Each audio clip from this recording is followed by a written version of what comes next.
Hi, I'm here with Dr. Wendy Cukier. She's Vice President of Research and Innovation at Ryerson University. Hi, Wendy. How's it going? Great. So tell me about research and innovation here at Ryerson. Well, Ryerson is really unique among Canadian universities because, unlike other institutions, we really focus our research and innovation on meeting the needs of industry, the community, and government. So there's very strong connections between our researchers, between our students, and the organizations around us. And I think that gives research and innovation at Ryerson a very different character. How do you specifically make that happen? Well, I think there are a number of dimensions. One is because of our history, we were a polytechnic. Most of our faculty members actually have experience outside of universities. At many other institutions in this country, for example, you can go to a business school and be taught by people who have never worked outside of a university. That doesn't happen here. So I think the kinds of people that you find at Ryerson are different. The students who choose to come to Ryerson because they want to find careers, they want to create jobs, they tend to be more innovative and entrepreneurial. That makes a big difference. And the structure of our programs is very different than what you see at conventional universities. A lot more focus on learning by doing, on experiential opportunities, whether it's creating a company or solving a problem for a big or a small business. So I think Ryerson really is unique. It really is the university of the 21st century. And you've been working with the Hatch, which is an incubator out of India. Tell us about the importance of collaborations like these.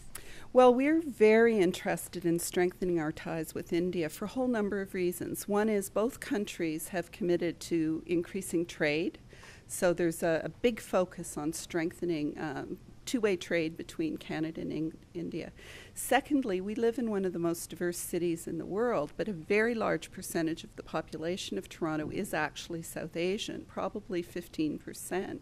So we have very strong ties both in the community as well as the university with India on a personal relationship basis. And because of that, what you see is a lot of transnational entrepreneurs, so people who may be based in Toronto but do a lot of business in India and vice versa. We have a huge percentage of our students who have strong connections with India. And of course, India has among the best universities in the world when it comes to engineering and technology, and we want to strengthen those connections as well.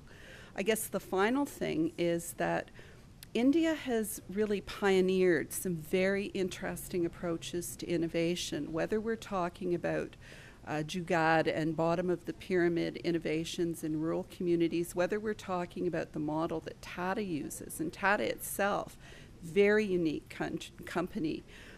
Not only is it well known for its $3,000 Nano, but it's also known because it's one of the few large multinational corporations that's actually a nonprofit. So there are lots of very interesting, in fact, one might argue revolutionary kinds of approaches that you see in India to innovation and to especially ways of making sustainable business models. So we have a lot of reasons for wanting to strengthen partnership.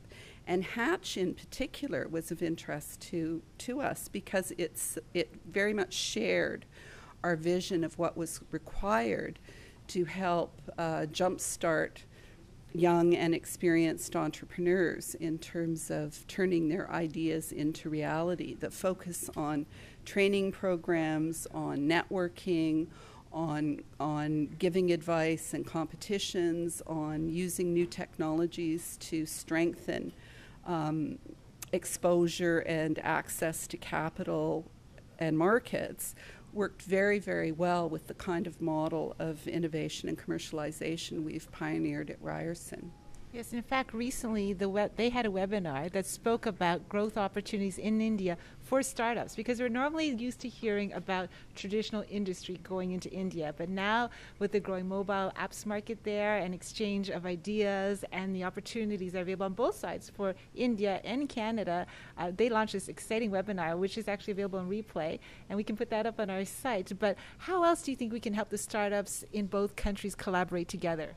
I think fundamentally it comes down to really two things. One is exchange of information, and that can be information about opportunities, that can be information about approaches, needs, markets, financing that's available, and the other is relationships. I mean, at the end of the day, what makes entrepreneurs able to succeed is typically their networking, typically the people that they know who can advise and help them move forward. So I think fundamentally those two things, sharing information about the differences and the similarities in our markets, about the processes that work, about the opportunities, about the synergies and so on, and building the connections between people and organizations is really what it's all about.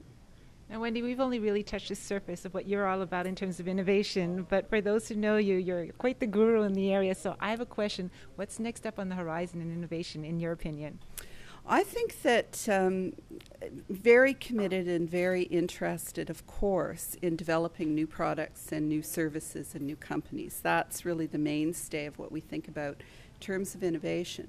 But in fact, if we want to advance prosperity, we also have to look at the adoption of innovative technologies and processes within existing companies, because one of the things we see in Canada, and I believe this is the case in India as well, is there are lots of startups that don't make it to the next stage because they don't have the kind of support that they need. And so a real focus on how to advance internal processes to operate more efficiently and effectively, to expand markets, to basically help established organizations become more innovative and adopt new approaches. I actually think that's going to be a very important driver of prosperity, because if you have lots of startups but none of them actually make it to the next level, you're really not getting the advantages that both our countries need in order to be successful in this very, very competitive global environment. Well, we're very privileged to have you as one of the people at the helm to propel innovation forward. So thank you so much for talking with us, Wendy, and hope to speak to you again soon. It's my pleasure. Thanks for including me.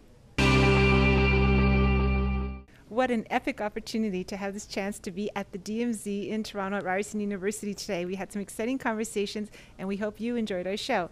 And if you like VCTV, don't forget to subscribe to our YouTube channel, follow us on Twitter and on Facebook. Thank you for visiting VCTV, and come back again real soon.